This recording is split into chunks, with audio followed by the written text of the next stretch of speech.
సికింద్రాబాద్ అంటేనే లష్కర్ అంటేనే మొట్టమొదటగా గుర్తొచ్చే పేరు గౌరవనీయులు కాబోయే లష్కర్ ఎంపీ గారు పెద్దలు మా చిచ్చా పద్మారావు గౌడ్ గారికి, గౌరవనీయులు పెద్దలు మన నగర పార్టీ అధ్యక్షులు సోదరులు గోపీనాథ్ గారికి, జూబ్లీహిల్స్ ఎమ్మెల్యే గారికి, గౌరవనీయులు పెద్దలు మాజీ మంత్రివర్యులు తలసాని శ్రీనివాస్ యాదవ్ గారికి, గౌరవ అంబర్పేట్ ఎమ్మెల్యే గారు,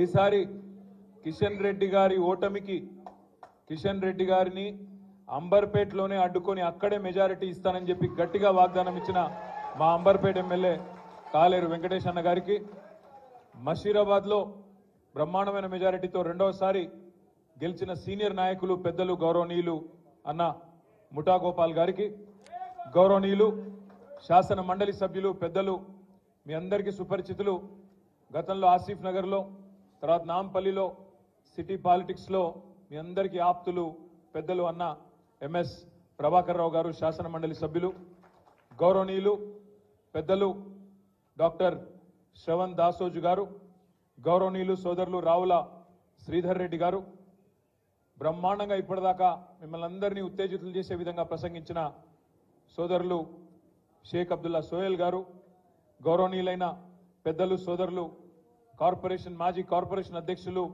కేశవరావు గారి సుపుత్రులు గౌరవనీయులు విప్లవ్ కుమార్ గారు, గౌరవనీయులు సోదరులు పజ్జన్నతో పాటు నగరంలో మొదటి నుంచి ఖైరతాబాద్లో మొదటి నుంచి అండగా ఉన్న సోదరులు మాజీ కార్పొరేషన్ చైర్మన్ అన్న గజ్జల నాగేష్ అన్న గారు, మా తమ్ముడు యువ నాయకుడు 2014లో ఆనాడు పార్టీ కష్టకాలంలో కూడా ఖైరతాబాద్ నియోజకవర్గంలో ఆనాడు శాసనసభకి పోటీ చేసిన తమ్ముడు మన్నే గోవర్ధన్ రెడ్డి గారు, నాంపల్లి నియోజకవర్గ ఇన్ఛార్జ్ గారు సోదరులు ఆనంద్ గౌడ్ గారు, మా సోదరుడు అర్షద్ అలీ ఖాన్ గారు, అదేవిధంగా వేదిక పైన ఆసీనులైన శ్రీమతి అన్నపూర్ణ గారు, గౌరవనీయులు అన్న పెద్దలు గతంలో నగర భారతీయ జనతా పార్టీకి అధ్యక్షుడిగా పనిచేసి విశేషమైన అనుభవం 30 ఏళ్ల పాటు ఆ పార్టీలో పనిచేసినప్పటికీ మొన్న జరిగిన ఎన్నికల్లో కిషన్ రెడ్డి గారు చేసిన ద్రోహాన్ని నిరసిస్తూ అంబర్పేటలో కాలేరు వెంకటేష్ గారిని 25,000 ఓట్లతో గెలుపు సాధించడంలో కీలక పాత్ర పోషించిన పెద్దలు వెంకటరెడ్డి గారికి, సోదరి బేగంపేట్ కార్పొరేటర్ మహేశ్వరి శ్రీహరి గారికి, గౌరవనీయులు సోదరి శ్రీమతి హేమలత గారికి, సోదరి బన్సీలాల్పేట్ కార్పొరేటర్ గారికి, అదేవిధంగా నా కార్పొరేటర్ అంటే నేను ఎక్కడైతే మా ఇల్లుందో అక్కడ కార్పొరేటర్ మా చెల్లె మన్నే కవితారెడ్డి గారికి, అదేవిధంగా సోదరి మాజీ కార్పొరేటర్ గారు బాగంబర్పేట్ శ్రీమతి పద్మావతి డిపి రెడ్డి గారికి, చెల్లెమ్మ మా చెల్లెమ్మ బాగా చదువుకున్న అమ్మాయి, బ్రహ్మాండంగా మీ అందరికీ ఎప్పుడు అందుబాటులో ఉంటూ మా పజ్జన్న శిశురాలుగా మంచి పేరు తెచ్చుకున్న మా చెల్లెమ్మ సీతాఫల్ మండి కార్పొరేటర్ గారు, మా చెల్లెమ్మ సామల హేమ గారికి, అదేవిధంగా సోదరిమణి ప్రసన్న గారికి, అడ్డగుట్ట కార్పొరేటర్ గారు సోదరిమణి మర్చిపోయిన ఒక్క నిమిషం పేరు సడన్గా ప్రసన్న గారికి, సోదరి మా బౌద్ధనగర్ కార్పొరేటర్ గారు శైలజ గారు, అదేవిధంగా మెట్టుగూడ కార్పొరేటర్ సోదరి సునీత గారు, అదేవిధంగా మా బాగంబర్పేట్ కార్పొరేటర్ సోదరి మరి చాలా దృఢంగా పనిచేసే గట్టి నాయకురాలు మా పద్మక్క మంచి ఫ్రెండు మరొక పద్మక్క గారికి, అదేవిధంగా సోదరి మీ అందరికీ సుపరిచితురాలైన మా ప్రసన్న గారు, అదేవిధంగా మా కార్పొరేటర్ గారు వెంగళరావు నగర్ సోదరి దేదీప్య గారు, మన కాంగ్రెస్ గూండాలు దాడి చేసినా భయపడకుండా మరి ఈరోజు కూడా బ్రహ్మాండంగా పార్టీని ముందుకు తీసుకెళ్లే క్రమంలో గట్టిగా పనిచేస్తున్న సోదరి దేదీప్య గారు, సోదరి గోల్నాకా కార్పొరేటర్ దూసరి లావణ్య గారు, తమ్ముడు ఫిలింనగర్ కార్పొరేటర్ గారు సోదరులు వెంకటేష్ గారు, అంబర్పేట కార్పొరేటర్ సోదరుడు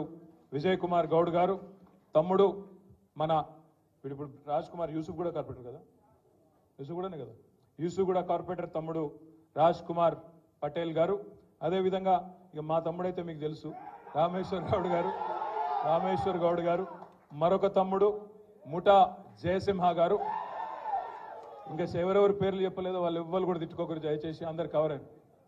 మోహిద్ ఖాన్ సాబ్ నా మీద పోటీ చేసినావు అన్నాను, నేను అందుకే నీ పేరు చెప్తలేండి, మీద కోపం మీద ఉన్నాను, నా మీద పోటీ చేసిండు సిరిసిల్లలో, అందుకే అప్పటి నుంచి కోపం మీద ఉన్నాను.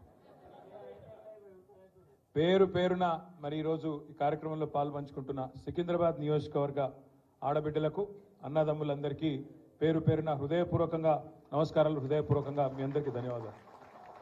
పద్మారావు గారితో ఇప్పుడే నేను ఒక విషయం అడుగుతా ఉంటాను. మొదటిసారి మీరు మన కారు గుర్తు మీద కార్పొరేటర్గా గెలిచిన తారీఖు చెప్పు అంటే ఫిబ్రవరి 14, 2002లో హైదరాబాద్లో ఆనాడు జెండా కట్టేటోడు దిక్కులేని నాడు నేనే నిలబడ్డ కేసీఆర్ గారితో అని చెప్పి ఆయన 24 ఏళ్ల తన అనుభవాన్ని 24 ఏళ్ల తన బంధాన్ని కేసీఆర్ గారితోన ఇప్పుడే గుర్తు చేసుకుంటా ఉండి. వాస్తవం ఏంది అంటే ఆనాటి నుంచి ఈనాటి వరకు సోదరులు నగేష్ ముదిరాజ్ గారిని వేదిక మీదకి రావాల్సిందిగా కోరుతా ఉన్నాం. మొన్నటిదాకా పీసీసీ అధికార ప్రతినిధిగా పనిచేసి మన పార్టీలోకి ఎన్నికల సమయంలో విచ్చేసిన సోదరులు నగేష్ ముదిరాజ్ గారిని వేదిక మీదకి రావాల్సిందిగా కోరుతా ఉన్నాం. నగేష్ భాయ్ కుర్సీ పకడ్లో పీछे ఆ జాओ, అడ్జస్ట్ हो जाओ जरा.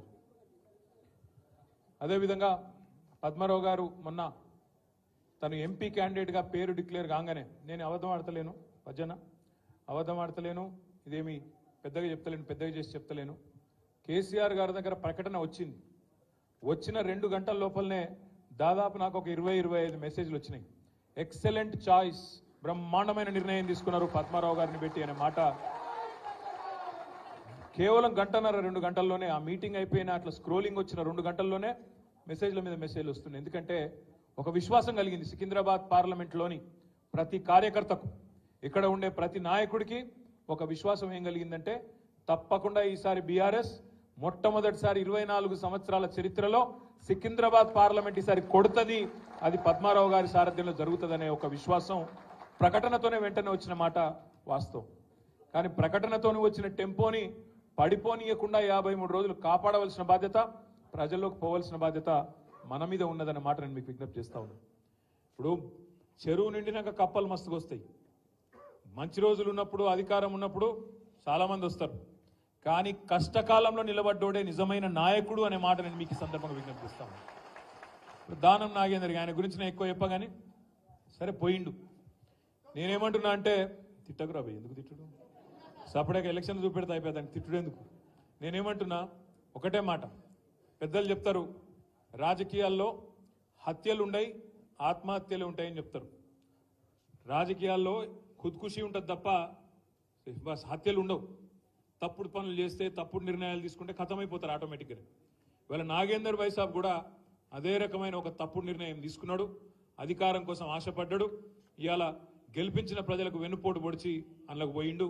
తప్పకుండా ఖైరతాబాద్ ప్రజలే బ్రహ్మాండమైన మెజారిటీని పద్మారావు గారికి ఇచ్చి ఆయన తీసుకున్న నిర్ణయం తప్పు అని తీర్పు ఇస్తారన్న విశ్వాసం సంపూర్ణంగా నాకుంది. ఇవాళ ఖైరతాబాద్లో మన కార్పొరేటర్లు కవిత కానీ, వెంకటేష్ భాయ్ కానీ, ఇంకా మిగతా మిత్రులు కానీ అందరూ కూడా ఇవాళ బ్రహ్మాండంగా ఉన్నారు. సరే ఒకరో ఇద్దరో అటు ఇటు కావచ్చు, దానికి మనం టెన్షన్ పడవలసిన అవసరం లేదు, ఆగం కావాల్సిన అవసరం లేదు. ఇవాళ ప్రజల్లో ఒక విషయంలో స్పష్టత ఉన్నది. నాగేందర్ గారు అవకాశవాద రాజకీయాల కోసం పోయిండు అనే ఒక ఆలోచన ఆల్రెడీ వచ్చింది. ఆనాడు ఆసిఫ్ నగర్లో ఏదైతే జరిగిందో, ఆనాడు టీడీపీ టికెట్ మీద గెలిచి మళ్ళీ కాంగ్రెస్ అధికారంలోకి రాగానే తెల్లారెట్లయితే అందులో గోంగనే పోటీ చేస్తే ఓడిపోయిండో, ఈసారి కూడా మళ్ళీ అదే జరుగుతుంది, తప్పకుండా జరిగి తీరుతుందనే మాట కూడా నేను మీకు విజ్ఞప్తి చేస్తా ఉన్నా. ఇంకొక మాట కూడా నేను చెప్తా ఉన్నా, పెద్దలు చెప్తారు 2 పడవల ప్రయాణం ఎప్పుడు మంచిది కాదు, ఎటుంటే గట్టే ఉండాలి. కష్టమైన నష్టమైన ఒక సంస్థ ఎంచుకున్నప్పుడు దానిలోనే గట్టిగా నిలబడాలి. ఇవాళ ఆయన అక్కడో కన్ను, ఇక్కడో కన్ను, ఇక్కడో కాలు, అక్కడో కాలేస్తే అదేదో చెప్తారు దోబికా కుత్తా అన్నట్టు అవుతుంది పరిస్థితి, ఎటు కాకుండా అవుతాడు. ఆల్రెడీ ఇంకొక మాట, మనం స్పీకర్కి ఇప్పటికే కంప్లైంట్ ఇచ్చినాం, స్పీకర్ గారి దగ్గర పోయినాం, ఈయనను వెంటనే అనర్హుడుగా ప్రకటించాలని చెప్తున్నాం. అందుకే నేను మిమ్మల్ని కోరేది, కాంగ్రెస్ పార్టీ ఇవాళ వాళ్ళు తీసుకున్న నిర్ణయంతో పార్లమెంట్ అభ్యర్థిగా దానం నాగేందర్ను కాంగ్రెస్ అభ్యర్థిగా ప్రకటించడంతోనే స్పీకర్ గారు వెంటనే నిర్ణయం తీసుకోవాలి, అనర్హుడుగా ప్రకటించాలని చెప్పి కూడా ఈ వేదిక ద్వారా నేను డిమాండ్ చేస్తున్నా. తప్పకుండా స్పీకర్ గారికి రాజకీయ ఒత్తిళ్లకు లోబడి ముఖ్యమంత్రి ఇంకొకలో చెప్తే ఆ ఒత్తిడి కనుక స్పీకర్ గారు లోనైతే వదిలిపెట్టము, సుప్రీంకోర్టు దాకానన్నా పోతాం, కానీ నాగేందర్ను అనర్హుడిని చేసేదాకా ఇడిచిపెట్టమనే మాట కూడా తప్పకుండా మీకు విజ్ఞప్తి చేస్తా ఉన్నాం. అందుకే మా సోదరులు ఖైరతాబాద్లో ఉండే నాయకులు కార్యకర్తలకు ఉన్న విజ్ఞప్తి, ఇక్కడ ఉప ఎన్నిక రాబోతా ఉన్నది, 3-4 నెలలనే ఉప ఎన్నిక వస్తున్నది, దానికి కూడా తయారు కావాలి. తప్పకుండా ఈ ద్రోహం చేసిన నాయకులకు బుద్ధి చెప్పాలని చెప్పి కూడా నేను మీకు విజ్ఞప్తి చేస్తున్నా. ఇంకొక మాట కూడా నేను మీకు విజ్ఞప్తి చేస్తా ఉన్నా, ఈసారి నిజంగా చెప్పాలంటే సికింద్రాబాద్లో పోటీ మనకు కాంగ్రెస్తో లేదు. కాంగ్రెస్ అనేది లేనే లేదు. 3వ స్థానమో ఇంకెవడన్నా వస్తే 4వ స్థానం పోయినా ఆశ్చర్యం లేదు. ఎందుకంటే ఇక్కడ కాంగ్రెస్ సీరియస్గా చూస్తలేరు, నాగేందర్ని అంతకంటే సీరియస్గా ఎవరు తీసుకుంటలేరు. మొన్న ఆయన తీసుకున్న నిర్ణయంతోనే ఆయన మొత్తం పాతాలని పడిపోయిండు. ప్రజలు కూడా సీరియస్గా తీసుకుంటలేరు. ఎవరైనా పోయి ఓటు అడిగితే కూడా గీన కోటేస్తే మన కాడికి వచ్చింది పరిస్థితి. కాబట్టి మన పోటీ ఉన్నదల్లా భారతీయ జనతా పార్టీతోని కిషన్ రెడ్డితోనే మనకు పోటీ ఉంటుంది. ఇక కిషన్ రెడ్డి గారు ఎంత గొప్పోడు అంటే మీకు తెలుసు నాకంటే బాగా. ఇక ఆయన ఏం చేసిండో మీకే తెలుసు. ఈసారి పోయినసారి ఏమైందంటే తంతె గారెల బుట్టలో పడ్డట్టు అయింది ఆయన పని. మా వెంకటేష్ అన్న ఏం చేసిండు, అంబర్పేటలో కాలికి బల్పం కట్టుకొని తిరిగి 2014 నుంచి 18 వరకు బ్రహ్మాండంగా పనిచేస్తే ప్రజలు ఆశీర్వదించి ఆనాడు 18లో కిషన్ రెడ్డిని ఇంటికి పంపించిండ్రు, కాలేరు వెంకటేష్ గారిని అసెంబ్లీకి పంపించారు 1000 ఓట్లతో. కానీ అప్పుడు స్వల్ప మెజారిటీతో గెలిచినాం, 1000 ఓట్లతోనే గెలిచినాం. కానీ వెంకటేష్ అన్న 2018 నుంచి 23 దాకా బ్రహ్మాండంగా పనిచేసిండు, ప్రజల మనసు గెలుచుకున్నాడు. అర్థమైంది కిషన్ రెడ్డి బైసాబ్. ఎందుకంటే ఇక ఈసారి అంబర్పేటలో మన పప్పులు ఉడకాయి, అనవసరంగా పోటీ చేసి ఇజ్జత్ ఖరాబ్ చేసుకుంటూ ఎందుకు అనుకున్నాడో ఏమో తప్పించుకొని పారిపోయిండు, వేరేటోళ్ళు నిలబెట్టిండు. లాస్ట్ టైం ఏమైంది, 18లో అసెంబ్లీ ఓడిపోయిండు కదా, అయ్యో పాపం అని చెప్పి పార్లమెంటులో ఓట్లు వేసిర్రు. ఆ సానుభూతిలో తాంతెగారల బుట్లో పడ్డట్టు పోయి ఆయన పార్లమెంట్లో పడ్డాడు. కిస్మత్ బాగుంది, కేంద్ర మంత్రి కూడా అయ్యిండు. ఈసారి సానుభూతి లేదు, మను లేదు. ఎందుకంటే ఓడిపోలేదు, నిలబడలేదు, ఓడిపోలేదు. రెండోది 5 ఏళ్ళు పార్లమెంట్లో కేంద్ర మంత్రిగా ఏం చేసిండయ్యా కిషన్ రెడ్డి గారు అని ఎవరినైనా అడిగితే ఆయన చేసిన గొప్ప పనులు 3 పనులు. ఒకటి, కరోనా వచ్చింది. అవి చూసినా, కరోనా వస్తే వేరే నాయకులేమో అన్నదానాలు చేసిండ్రు, హాస్పిటల్ల డొనేషన్లు ఇచ్చిండ్రు, అంబులెన్స్లు ఇచ్చిండ్రు, చాలా వేరే పనులు చేసిండ్రు. మన కిషన్ అన్న మాత్రం కేంద్ర మంత్రిగా అందరికీ కుర్కురే ప్యాకెట్లు వంచింది. అందుకే ఆయన చాలా మంది కిషన్ రెడ్డి అంటలేరు, కుర్కురే రెడ్డి అంటున్నారు. కుర్కురే రెడ్డి గారు అంటారు ఆయన. మొన్న కేసీఆర్ గారు ప్రపంచంలోనే అతిపెద్దదైన ముఖ్యమంత్రిగా ఉండే ఆనాడు కేసీఆర్ గారు అతిపెద్దదైన లిఫ్ట్ ఇరిగేషన్ ప్రాజెక్టు ప్రపంచంలోనే కాళేశ్వరం ప్రాజెక్టు కేసీఆర్ గారు ప్రారంభోత్సవం చేసిండు. కిషన్ అన్నకు కూడా ఆలోచన వచ్చింది, మరి కేసీఆర్ గారు లిఫ్ట్ ఇరిగేషన్ చాలు చేసిండు కదా, నేను కూడా చేయాలి ఏదన్నా అని చెప్పి సీతాఫల్ మండి రైల్వే స్టేషన్ మేనేజర్ ఫోన్ చేసిండట. అరే ఏం చేయాలి రా భయ్ అని. ఆయన చెప్పినట్టు, సార్ ఇక్కడ 2 లిఫ్టులు చాలు చేస్తే అందుకున్నాయి, నువ్వు వచ్చి జర రైల్వే స్టేషన్లలో లిఫ్టులు చాలు చేయంటే ఆ 2 లిఫ్టులు చాలు చేసిండు వచ్చి. గంత గొప్పోడు. మొన్న ఆఖరికి మా నాంపల్లి కాన్స్టిట్యున్సీలా గుడిమల్కాపూర్లా సింటెక్స్ ట్యాంకులు ఓపెన్ చేస్తాడు కేంద్ర మంత్రి. ఇప్పుడే మా చిచ్చయ్య చెప్పిండు, మారేడుపల్లిలో కిషన్ రెడ్డి గారు చేసిన అతి గొప్ప పని ఏంటంటే మారేడుపల్లి ఎంఆర్ఓ ఆఫీసులో రేకుల షెడ్ వేయించిండు. అంత తప్ప ఈ 5 ఏళ్ళు హైదరాబాద్లో మూసీకి వరదలు వచ్చినా రూపాయి దేలే, పైసా సాయం చేయలే. కనీసం సొంత నియోజకవర్గం అంబర్పేటలో ఎక్కడనైతే 15 ఏళ్ళు ఎమ్మెల్యేగా ఉండేనో వాళ్ళ కేంద్ర ప్రభుత్వ ఆధీనంలో ఉండే ఒక ఫ్లైఓవర్ కట్టించాయా మగాయన అంటే మొగడా అంటే అది కూడా శాతగాలే. ఇప్పటి వరకు ఇంకా ఫ్లైఓవర్ కుంటి నడక అట్లే నడుస్తున్నది. ఇప్పుడు కూడా పూర్తి అయ్యేటట్లేదు. ఇంకో సంవత్సరం పడుతుందో మళ్ళీ 18 టర్మ్ అయిపోయే వరకు అట్లే ఉంటుందో నాకు కూడా అనుమానమే ఉన్నది. పక్కకు ఉప్పలు, ఆ ఫ్లైఓవర్, ఈ 2 ఫ్లైఓవర్లు మొత్తం హైదరాబాద్లో 2 ఫ్లైఓవర్లు ఇచ్చినాం కేంద్ర ప్రభుత్వానికి. అది కూడా గుంజుకున్నారు వాళ్ళు, మేము ఇయ్యలే. ఆనాడు మనం ప్రభుత్వంలో ఉన్నప్పుడు మనం చెప్పినాం, అరే మేము మంచిగా కడతామా, జల్దీ కడతాం, మాకు అప్పజెప్పురి మీకు ఎందుకు ఇవి అంటే, లేదు ఇది NH నేషనల్ హైవే, కేంద్ర ప్రభుత్వ రోడ్లు ఇవి, మేమే కడతామని తీసుకొని బల్మిట్కి గుంజుకున్నారు. మొత్తం వాళ్ళకంటే ఎక్కువ పైసలు మనమే పెట్టిన వల్ల, కానీ గుంజుకున్నారు, తీసుకున్నారు. 2 ఫ్లైఓవర్లు ఇప్పటికి కూడా పూర్తి కాలే. అదే కేసీఆర్ గారి ప్రభుత్వంలో హైదరాబాద్లో 36-37 ఫ్లైఓవర్లు పూర్తి చేసినాం. నిన్నగాక మొన్న రేవంత్ రెడ్డి పోయి బైరామల్ కూడా అలా చాలు చేసిన ఫ్లైఓవర్ కూడా మనం కట్టించిన ఫ్లైఓవర్ అనే మాట నేను మీకు విజ్ఞప్తి చేస్తా ఉన్నా. అందుకే మీరు ఎవరన్నా అడిగితే కిషన్ రెడ్డికి ఎందుకు ఓటేయద్దు అంటే ఒకటి అంబర్పేట ఫ్లైఓవర్ చూసి రమ్మని చెప్పుండ్రు. అంబర్పేట ఫ్లైఓవర్ ఎట్లున్నది, అదే హైదరాబాద్లోని మిగతా 36 ఫ్లైఓవర్లు కేసీఆర్ కట్టిన ఎట్లున్నాయో అదొక్కటి చూస్తే మీరు చాలు. మన షేక్పేట ఫ్లైఓవర్ కావచ్చు, ఇంకోటి కావచ్చు, బాల్నగర్ కావచ్చు, మొత్తం సికింద్రాబాద్ పార్లమెంట్లో కూడా మనం చేసిన పని ఎక్కడ పోయినా మనకు ఇలా కనబడుతుంది. నేను మిమ్మల్ని అందరినీ ప్రార్థించేది ఒకటే, ఆలోచించమని కోరేది ఒకటే. మన మీద చాలా ఆరోపణలు పెట్టిరు అసెంబ్లీ ఎలక్షన్ల ముందు, చాలా బదనాం చేసే ప్రయత్నం చేసింది. ఏమన్నారు అన్నాడు, బీఆర్ఎస్ బీజేపీ వేరు కాదు, వీళ్ళిద్దరు ఒకటే, వీళ్ళు బీజేపీ వాళ్ళకు బీ టీం అని చెప్పి మైనారిటీ సోదరుల మనసుల్లో విషం నింపే ప్రయత్నం చేసిండ్రు. కేసీఆర్ మోడీ ఒక్కటే అని చెప్పి చిల్లర మాటలు మాట్లాడిండ్రు. हैदराबाद लेवल नम्मले, हैदराबाद में कोई यकीन नहीं करे, पूरे शहर है हैदराबाद में जितने भी हमारे माइनॉरिटी भाई हैं बहन हैं, आप सभी लोगों ने तय दिल से हमको मदद दिया, इसीलिए पूरा का पूरा हैदराबाद हम जीत गए। हैदराबाद जो गढ़ है, तेलंगाना का जो दिल है और जो धड़कन है, उसमें आज शानदार तरीके से हम लोग शानदार जीत हासिल कर पाए। क्या क्या मेजॉरिटियां मिले हर किसी को आप देख रहे हैं। खुतबुल्लापुर में सबसे ज्यादा 85,000, कुकटपल्ली में 72,000, हमारे पज्जन्ना 46,000 చూసుకుంటూ పోతే బ్రహ్మాండమైన మెజారిటీలు హైదరాబాద్లో అంతటా వచ్చినాయి. కానీ దురదృష్టం కొంత అక్కడ ఇక్కడ ఈ చిల్లర ప్రచారం ఏదైతే చేసిరో దొంగ ప్రచారం కాంగ్రెస్ వాళ్ళు దాన్ని అక్కడక్కడ నమ్మిండ్రు. ఆ రోజు ఏమన్నారు, కవితమ్మని అరెస్ట్ చేయలే, అందుకే మేము అంటున్నాం వీళ్ళు ఒకటే అని.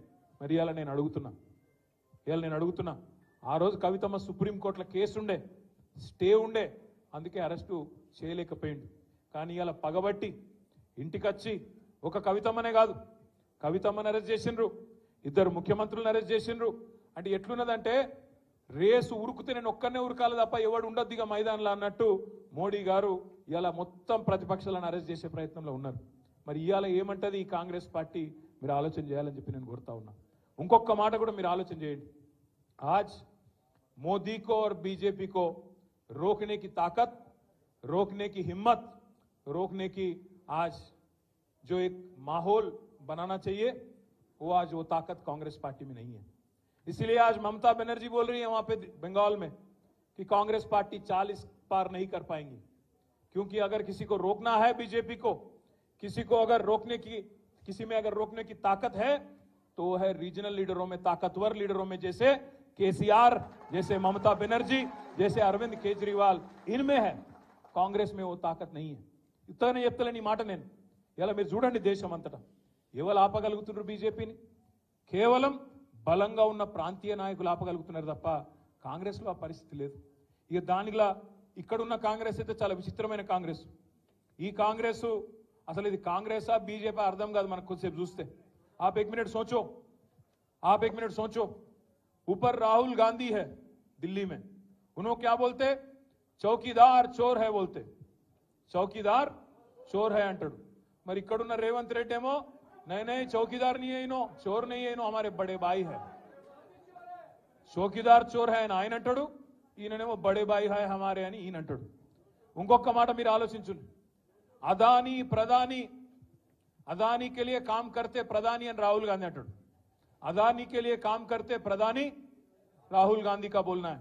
यहाँ पे रेवंत रेड्डी क्या कर रहे, जाके अदानी से गले मिलते दावोस में, क्योंकि ठंड ज्यादा है वहां पे, गले मिल लिए, वहां डील कर लिए, दोनों कस के पकड़ लेके फोटोग्राफ ले रहे. అంటే అదాని దొంగనా దొరనా చెప్పు మరి నువ్వు. మీ రాహుల్ గాంధీ ఏమో అదాని మంచోడు కాదంటాడు, రేవంత్ రెడ్డి మాత్రం అదాని సక్కటోడు సొక్కం మనిషి ఈయన చెప్తాడు. गुजरात मॉडल बेकार है, फेक है, ये राहुल गांधी का बोलना है. अब यहां पे हमारे छोटे भाई नरेंद्र मोदी के छोटे भाई रेवंत रेड्डी का बोलना है कि तेलंगाना को मैं गुजरात के रास्ते पे ले जाता हूं, गुजरात मॉडल बनाता हूं. ఇక్కడ ఈయన మాట్లాడుతాడు. लिकर स्कैम कुछ नहीं है, अरविंद केजरीवाल को अरेस्ट करना ना इंसाफ है, ये अच्छी बात नहीं है అని రాహుల్ గాంధీ అంటాడు. ఇక్కడ రేవంత్ రెడ్డి ఏమంటాడు, नहीं लिकर स्कैम है, कविता को पकड़ना अच्छी बात है అని ఈయన అంటాడు. కాంగ్రెస్లోనే రాహుల్ గాంధీకి రేవంత్ రెడ్డికే ఒక శృతి లేదు. ఈయన ఇవాళ బీజేపీ పాట పాడుతున్నాడు. ఇక్కడ ఉన్న ఆయన రేవంత్ రెడ్డి, మీరు యాద పెట్టుకోండి, ఇలా రాసి పెట్టుకోండి, పార్లమెంట్ ఎన్నిక తర్వాత ఈ రేవంత్ రెడ్డి అంటాడు, ఎందుకంటే కాంగ్రెస్ గెలవది పీకది, వాళ్ళతో ఏం కాదు, దేశంలో ఊదు కాలది పీరు లేవది, వాళ్ళతో ఏం కాదు, 40 సీట్లు కూడా దాటే పరిస్థితి లేదు. 40 సీట్లు దాటకపోతే వెంటనే జంప్ అయ్యే మొట్టమొదటి క్యాండిడేట్ ఈ దేశంలో ఎవడన్నా ఉన్నాడా అంటే ఈ రేవంత్ రెడ్డి. మళ్ళీ మొత్తం ముఠా కట్టుకొని ఈ నాగేందర్ను బిగేందర్ నా అందరిని తీసుకొని బీజేపీలకు జంప్ అయ్యే మొదటి క్యాండిడేటు ఇదే రేవంత్ రెడ్డి. మీరు రాసి పెట్టుకోండి. నేను ఇప్పటికీ ఒకసారి కాదు 10 సార్లు అన్నా ఈ మాట, ఒక్కసారి అనలే ఈ మాట 10 సార్లు అన్నా. నేను అన్న ప్రతి చిన్న మాటకు స్పందిస్తాడు రేవంత్ రెడ్డి. గిట్లనో గట్లనో అంటే అన్నిటికి స్పందిస్తాడు. కానీ బీజేపీలకు పోతావాడ, నువ్వు బీజేపీలకు పోతావు అనే ఆరోపణ నేను పెడితే 10 సార్లు అంటే కూడా ఒక్కసారి కూడా ఇప్పటివరకు ఒక్క మాట చెప్తలేడు. నేను ఓను బై, నేను జీవితాంతం కాంగ్రెస్లోనే ఉంటా అని ఒక్క మాట పొరపాటున మాట్లాడతాడా? మాట్లాడాడు. ఆయన మాటలు ఎట్లున్నాయో మీరు చూస్తున్నారు. ఏం మాట్లాడుతున్నాయో ముఖ్యమంత్రి కూడా అట్లా మాట్లాడచ్చా? సెక్రటేరియట్ పోతాడు, నేను ఇక్కడ లంకె బిందెలు ఉంటాయనుకొని వచ్చినా లంకె బిందెలు లేవు, ఖాళీ కుండలు ఉన్నాయి అంటాడు. ఇప్పుడు నేను అడుగుతున్న ఒకటే, మీకు లంకె బిందెలు అంటే వాటి కోసం ఎవరు తిరుగుతారు? గడ్డపారలు పట్టుకొని, తటపారలు పట్టుకొని, నెత్తి మీద బట్టలు కట్టుకొని అర్ధరాత్రి దొంగలు తిరుగుతారు. మరి ఈయన ఎట్లా అయినా ఈయన ఏం చేస్తున్నా ఇదివరకు నాకు తెలియదు, కానీ లంకె బిందెలు అంటాడు. నిన్నగాక మొన్న ఆడ చూసిన మహబూబ్నగర్లో మాట్లాడుతాడు. నేను ఏమంటాడు? కొడుకుల్లారా పేగులు మెడలు వేసుకుంటా అంటాడు. పేగులు మెడలు వేసుకుంటేంది రావులా? నాకు అర్థం కాక అడుగుతా. అరే నువ్వు ముఖ్యమంత్రివా లేకపోతే బోటి కొట్టేటోనువా? పేగులు మెడలు వేసుకునేది నాకు అర్థం కాదు. పేగులు మెడలు వేసుకొని తిరుగుతారు ఎవడన్నా ముఖ్యమంత్రి? ఇంత బేకారు మాటలు మాట్లాడతారా ముఖ్యమంత్రి స్థాయిలో? ఇంకా అంటుండు జేబుల కత్తెర పెట్టుకొని తిరుగుతున్నా నేను అంటాడు. జేబుల కత్తెర పెట్టుకొని ఎవడు తిరుగుతాడే? పక్కా జేబు దొంగలు తిరుగుతారు. గసంటోడు అయ్యా రేవంత్ రెడ్డి గారు, జేబుల కత్తెర జర పైలం అటు ఇటు అయితే డేంజర్ ఉంటుంది సుమా, చాలా డేంజర్, జాగ్రత్తగా పెట్టుకోండి. ఎందుకంటున్నా అంటే గీన మన కర్మ, మన ముఖ్యమంత్రి జేబుల కత్తెర పెట్టుకొని తిరుగుతా, మెడల పేగులు వేసుకుంటా, లంకె బిందెలు పెట్టుకొని గీవిడ అవే మన ముఖ్యమంత్రి. రైతు బంధు ఈరా మగడ అంటే అది శాత కాదు, కరెంట్ ఇయనికి శాత కాదు, మహిళా సోదరి మనులకు నెలకు 2500 ఇస్తాను అది ఈరా భయ అంటే అది లేదు, నెలకు 4000 ఇస్తాం ముసలోళ్ళ కన్నా అదేదిరా భయ అంటే అది దిక్కులేదు, ఇది ఏది తులం బంగారం అన్న ఆడపిల్లల పెళ్లికి అదేదిరా అంటే అది లేదు, ఇవేవి లేవు. అందుకే దాన్ని కవర్ చేయడానికి ఏం చేస్తుండు? ఫోన్ ట్యాపింగ్ అవుతుంది అంటాడు. ఏడైతుందిరా భయ ఏమైతుంది బయట పెట్టంటే మనకు చెప్పాడు. యూట్యూబ్లకు లింకులు ఇస్తారు, యూట్యూబ్లకు మీడియాలకు లింకులు ఇచ్చి వీళ్ళ ఫోన్ ట్యాప్ అయింది, వాళ్ళ ఫోన్ ట్యాప్ అయింది, ఇదైపోయింది అదైపోయింది. చెయ్యి, నీ చేతులు ఉంది కదా అధికారం, ఏం చేస్తావు వచ్చేయి అద్దంటారు ఎవరన్నా? ఏమన్నా తప్పు జరిగితే విచారణ చేయి, మేము అద్దంటలేం కదా. ఎక్కడెక్కడ తప్పులు జరిగినావో ఎవరు తప్పులు చేసినరో వాళ్ళ మీద చర్య తీసుకో. భయపడతామో ఎవడు కూడా ఇక్కడ భయపడ్డాడు ఎవడు లేనే లేడు. నువ్వు ఎంటిగా కూడా వీకలేవు అనే మాట కూడా నేను విజ్ఞప్తి చేస్తా ఉన్నా. మీరు దయచేసి నేను మిమ్మల్ని కోరేది ఒకటే, మనం వీటికి ఆగం కావద్దు.